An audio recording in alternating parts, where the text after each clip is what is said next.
విఘ్నాలకు అధిపతి గణేష్ మహారాజ్ అని తాను ఏ పని తలపెట్టినా ఆయనను స్మరించుకుని చేయటం వల్ల ఎటువంటి విఘ్నాలు లేకుండా దిగ్విజయంగా పనులు పూర్తయ్యాయని రాజమహేంద్రవరం ఎంపీ సిటీ నియోజకవర్గ వైసీపీ ఇన్ఛార్జ్ మార్గాని భరత్రామ్ తెలిపారు. బుధవారం నగరంలోని ఆర్యాపురంలో నూతనంగా నిర్మించిన ఆలయంలో శ్రీ అష్టభుజ లక్ష్మీ గణపతి ఆలయంలో విగ్రహ ప్రతిష్ఠ, శిఖర ప్రతిష్ఠ, మహాసంప్రోక్షణ తదితర విశేష కార్యక్రమాలు ఎంపీ భరత్ ఆయన సతీమణి మోనా దంపతుల చేతుల మీదుగా ఆలయ కమిటీ నిర్వహింపచేసింది. పుణ్యాహవచనం, యాగశాల వేదిక కార్యక్రమాలు, విశేష హోమాలు, కళావాహన, ప్రాణ ప్రతిష్ఠ, అక్షతారోహణ, స్వామివారి తొలి దర్శనం వేద పండితులు శాస్త్రోక్తంగా ఎంపీ దంపతులచే నిర్వహించారు. ఆయన మాట్లాడుతూ ఆలయంలో కొలువున్న గణపతి మూర్తి అద్భుతంగా ఉన్నారని, భవిష్యత్తులో అతిపెద్ద ఆలయంగా ప్రసిద్ధి పొందుతుందన్నారు. గణపతిని ఎవరైతే మనస్ఫూర్తిగా నమ్మి శరణు కోరుతారో అటువంటి వారికి వెన్నంటి ఉండే దైవమన్నారు.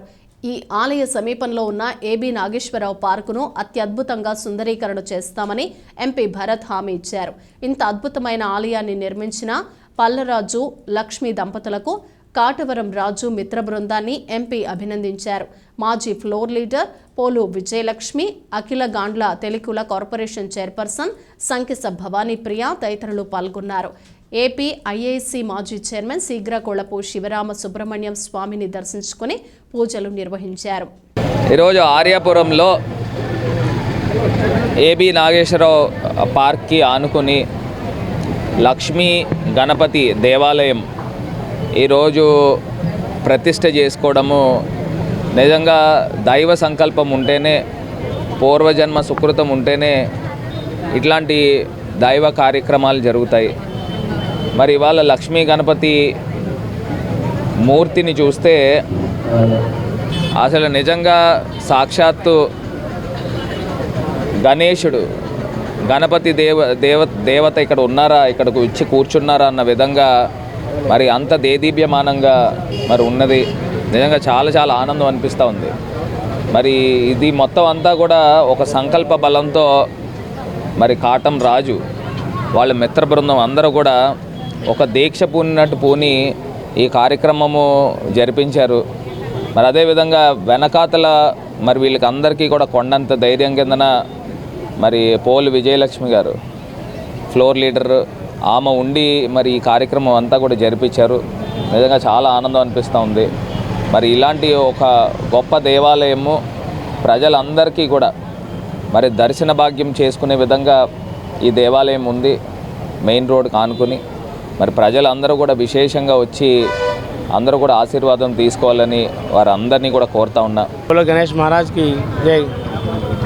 మేము గత 24 సంవత్సరాల నుంచి ఆర్యాపురం సత్యనారాయణ స్వామి గుడి దగ్గర గణపతి నవరాత్రి ఉత్సవాలు చేస్తున్నాము.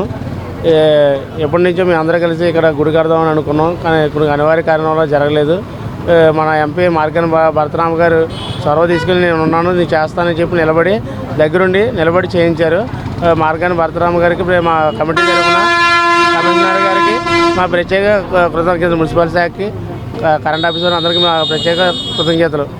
ఇక్కడ అష్టభుజ లక్ష్మీ గణపతి ఆలయం నిర్మించాము. తెలుగు రాష్ట్రాల్లో ఎక్కడ లేని విధంగా అష్టభుజ లక్ష్మి 8 చేతులతో లక్ష్మీదేవి కూర్చుని ఆశీర్వదం చేసేలాగా విగ్రహం ఏర్పాటు చేసాం. కాంచీపురం నుంచి తీసుకొచ్చినాం ఈ విగ్రహం. ప్రజలందరూ సుఖ సంతోషాలతో అష్టైశ్వర్యంతో ఆ వినాయకుడు అందరినీ దీవించాలని కోరుతున్నాం. ఈరోజు గత 3 రోజుల నుంచి హోమాలు, యాగశాలలు కూడా వేసి హోమాలు, గణపతి హోమం, నవగ్రహ హోమం, ఇలా అన్ని రకాల హోమాలు చేసి 3 రోజుల నుంచి కార్యక్రమాలు చేస్తున్నారు. ఈరోజు విగ్రహ ప్రతిష్ఠ, శిఖర ప్రతిష్ఠ జరిగినవి. ఇదే రోజు మధ్యాహ్నం 12 నుంచి భారీ అన్నదానం ఏర్పాటు చేయడం జరుగుతుంది.